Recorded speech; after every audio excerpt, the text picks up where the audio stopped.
Hi there, friends, family, and neighbors. We'd really like to invite you to join our family as we read an all-time favorite storybook of ours together, yet again. It's called Seeker. It's written by Diane Layton.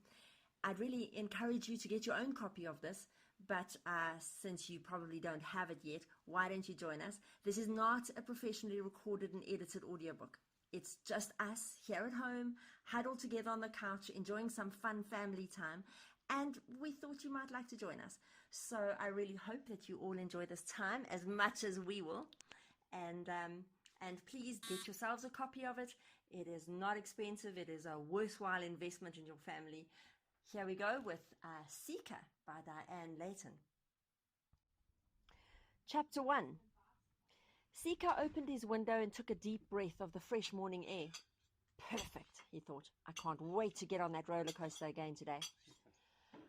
With both hands cupped under his chin, Seeker dreamily looked out of his window. In the distance he could see the flags at the Carnival of Selfishness waving brightly. Yesterday, like so many other days, Seeker and his friends had spent most of their time at the carnival thinking about themselves only. Going to a carnival isn't wrong, but going to the Carnival of Selfishness is very wrong. The clowns at the carnival had introduced a new roller coaster yesterday and encouraged the children to ride on it as many times as they wanted, and they had handed out huge free samples of candy. The carnival candy was made from the clown's own special secret recipe. It was so delicious that the more the children ate, the more they wanted to eat. At night, even though their stomachs felt terribly sick, all they could think of doing was going again the next day to the carnival to eat more candy. Remembering the candy made Seeker's mouth water. He licked his lips, closed his eyes for a long time, and suddenly Seeker's daydream was interrupted by his mother's voice. "Seeker, it's almost time to leave for the King's celebration. Are you ready?" The King's celebration? Oh no! Seeker had forgotten all about the King's celebration. It was a special day each week of fun and laughter and good food in the grand throne room. The King's minstrels played their instruments and sang new songs for the King. The castle servants served the best meals that anyone had ever tasted. And the King's jesters played games and acted out stories. The jesters made the people laugh so hard that tears rolled down their faces and washed away any sadness that might have been hiding in their hearts. But there was one very surprising problem about the celebration. The children didn't like it. The children didn't like it at all. The more time they spent at selfishness, the more restless they became at the celebration, and the more disrespectful and disobedient they became at home.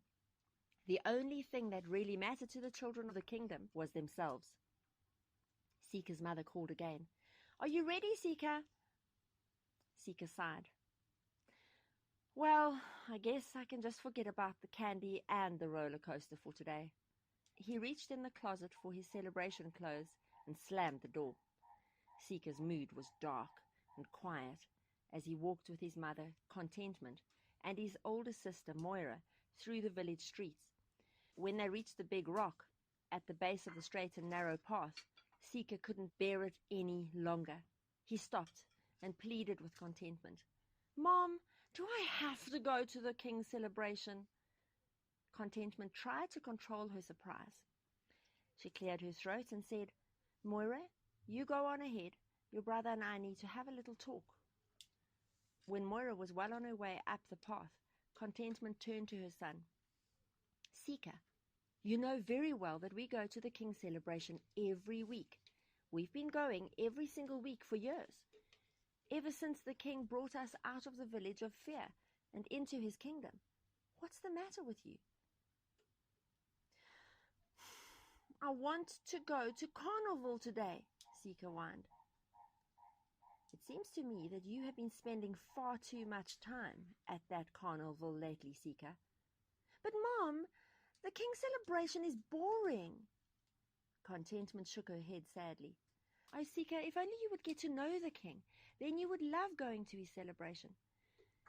Contentment sighed a deep sigh and turned back towards the straight and narrow path. "Come on." Seeker and his mother walked up the path. The beautiful white castle with its gold trim sparkled in the sunlight. The royal doorkeeper stood waiting at the great front door to welcome the villagers from peace and harmony. He smiled at Seeker and Contentment as they entered the castle and walked down the shining hallway towards the grand throne room. At night, Seeker had dreams about that hallway. He dreamt of taking his shoes off and sliding from one end right to the other end. Sometimes he dreamt that he and the other children slid together, and sometimes he even dreamt of being able to explore the castle. He wondered if there were other shining hallways, and he wondered what was inside those castle towers. Seeker looked up and realized that his mother was far ahead of him, waiting impatiently at the entrance to the grand throne room. As Seeker hurried to catch up, his feet gave just a hint of a slide on the shining hallway floor. Chapter 2. 3 great tables were set out and ready for the king's celebration. As Seeker and Contentment entered the grand throne room and sat down at the banquet table, Seeker waved to his friends. Seeker's friends were very interesting children. Hope so, know so, and yes were always confident and outgoing. Giggles, gladness, and glee loved to have fun. Dawdle and Slow talked and walked together very slowly. Doodle and Do were always discussing which one of them would get to do something. The king's acrobats and jugglers ran into the room, performing cartwheels and somersaults across the floor. The kingdom jesters passed out brightly colored ribbons and streamers to the villagers, and the celebration began. The villagers stood to their feet, and dozens of minstrels began to make music for the king. Some of the people clapped and some danced, some waved their ribbons and streamers. Laughter and music filled the grand throne room and poured out into the world far beyond the kingdom, bringing hope to everyone who would pause and turn their ears to listen. Then the castle servants brought in golden trays of food that were served to the villagers on glass plates that wouldn't break if you accidentally dropped one. Delicious smells filled the air. There were platters of roasted meats, vegetables, and fruits of every kind, and warm breads fresh from the ovens. The dessert trays were set up for everyone to help themselves whenever they wanted, because the celebration desserts weren't just good to eat, they were good for eating. Every food at the king's banquet made his people healthy and strong. The villagers stopped dancing for now. They filled their glasses with sparkling water from the grand throne room fountain and sat down at the tables to enjoy the meal. Everyone was happy. Everyone, that is, except for Seeker and his friends. They picked at their food restlessly and thought about the carnival. "This is so boring," Seeker mumbled to himself. "All you do here is sing, sing, sing, and it's all the king's fault." Seeker looked angrily towards the throne, but what he saw there took him completely by surprise. The king, who was usually smiling and friendly, was not smiling. The king, who usually sang along with his people, was not singing. Instead, the great king of joy and peace was very, very sad. Seeker had never ever seen such sadness on anyone's face, and the anger that he had been feeling inside quickly disappeared. In its place was a deep concern for the king. Seeker was worried. The music and laughter of the celebration faded into the background as Seeker watched the king. Why was the king so sad? Didn't anyone care? How could the villagers sing so loudly when the king felt like that? Didn't anyone notice that the king wasn't singing with them today? Seeker tugged at his mother. Mom, look at the king. Why is he so sad?" Contentment looked up from her meal. I don't know, Seeker. Now eat your food." "But Mom, just look at him. Something's wrong. Why isn't the king singing with us today?" Contentment put a finger to her lips and whispered, "I don't know why the king is sad, Seeker. Just be content like me and enjoy the banquet."